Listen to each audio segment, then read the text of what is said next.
Hey agents, thanks for tuning into this video. As you can see in the gameplay, this is a sick build you have to try.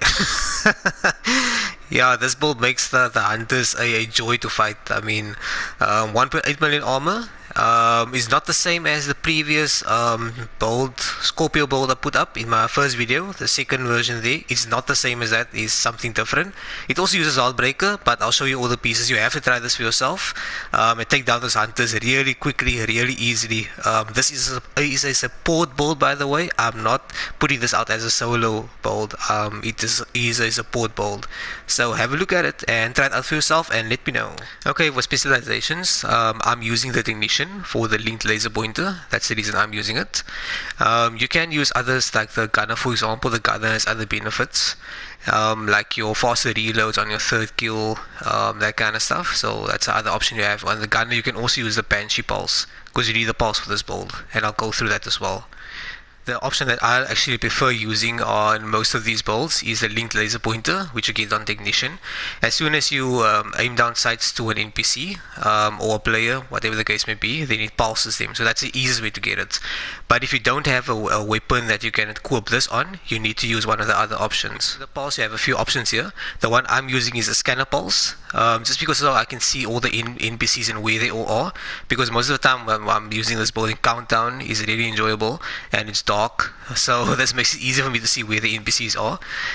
So the scanner pulse, you can use the Banshee, which you can get on gunner. You can use that as well if you want to also apply status effect to disorientate your enemies. Other pulse options you have is the drone. You can use the striker drone, because when you target a specific enemy, it'll pulse that enemy.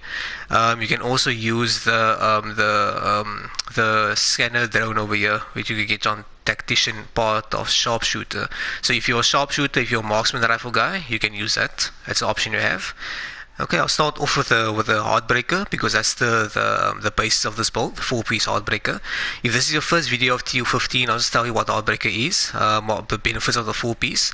So the 2-piece gives you assault rifle damage 15% and LMG damage for 15%. 3-piece gives you weapon handling. 4-piece is Heartstopper, which is the talent I'm using here.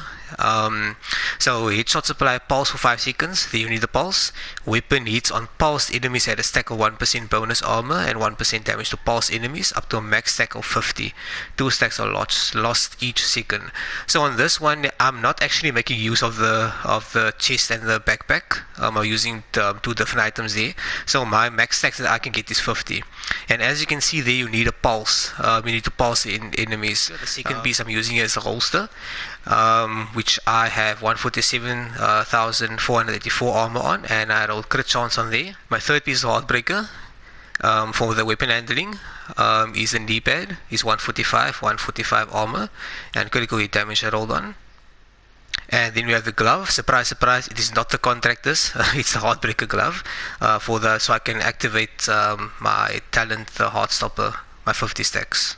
And now we get to the chess piece, the name chess piece of the Uzina Getica. I don't know if I'm pronouncing that correctly. I'm using a 2-piece of Uzina for 5% total armor, 10% armor and kill. I have 155k armor on here. Critical damage 12% I rolled on. I optimized the crit chance here from 4% to 5.5%. So it's maxed out on this piece, and 12% critical damage mod.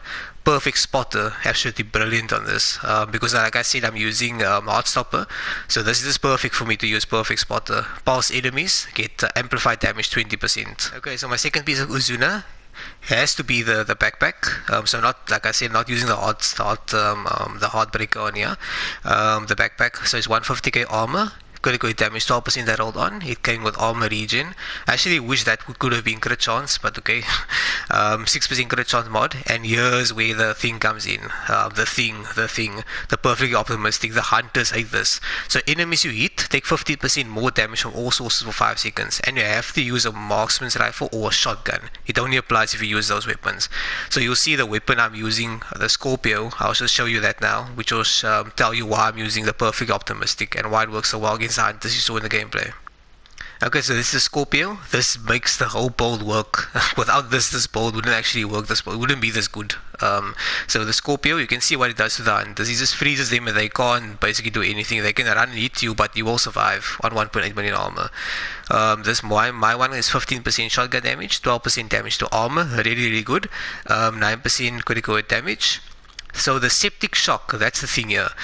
So as you are hitting your NPCs or player, whatever the case may be, shooting a target applies a stack of venom which lasts for 10 seconds. Increasing stacks add more severe debuffs to the target. So this is a pure debuff build. You should be able to take on one hunter at a time with this. I haven't faced 2 hunters alone with this build yet. There's always someone with abilities more than 2 hunters, but one-on-one hunter, you can see in the gameplay, you can survive against a hunter one-on-one. A Kingbreaker, a new named weapon, assault rifle that came with the update TU15. You can see them at RPM 650, mag 50, total damage is a bit low. That's not a read build. So 11.2 assault rifle damage. I haven't found a better one yet. 18% health damage to targets out of cover. And I have perfect flatline, so now I can see where it all fits together with the perfect spotter, the Scorpio, the perfect spotter. So this perfect flatline amplifies your weapon damage by 20% to pulse enemies after well as well. So after 2 kills, applies a pulse to the next enemy that you hit. So you can see here's your extra 20% damage together with the 20% you get on perfect spotter. So that's 40% extra damage you're getting, and with perfectly optimistic and the Scorpio together, the target you're attacking is taking 35% more. So that's why you can see that's why this build can actually take out the hunter alone. You don't need anyone to help you unless someone steals your kill, for example, like you see what happened to me. But you can do a hunter, you can attack. You don't have to be scared of hunters anymore with this if you were scared. 1.8 million armor, like you can see there, health 330. We can actually survive explosions, all that stuff. So all in all, it's a very good build with the Reviver Hive. I'll just show you the Reviver Hive and then I'll go over to the stat screen. I'm going to use my Reviver Hive. My Reviver Hive is just for the times that you do actually go down. It can still happen. You're not immortal completely. So Reviver Hive will basically just pick me up if I go down. Okay, here's a stat screen that many are always interested in. Not very impressive on this build if you look at on the stat screen. 49.5% critical hit chance on the Kingbreaker and 105 critical hit damage. If you look at the Scorpio, there's 49.5% critical hit chance and 114 critical hit damage, and armor damage 12% because the Scorpio comes with 12% armor damage. This is lastly to show you, if you haven't seen it in the gameplay, it wasn't too clear enough. Basically on the Scorpio you just pulse. You just pulse and you just hit. You can see all the debuffs and the opportunistic. The last shot wasn't even necessary, but I mean, I wouldn't be care too much about these numbers, but that's unnamed. So yeah, this build is really good. It's a support build. I wouldn't go and solo stuff with it. I haven't tried doing that, but I mean, thank you guys for watching, and I'll catch you all in the next upload.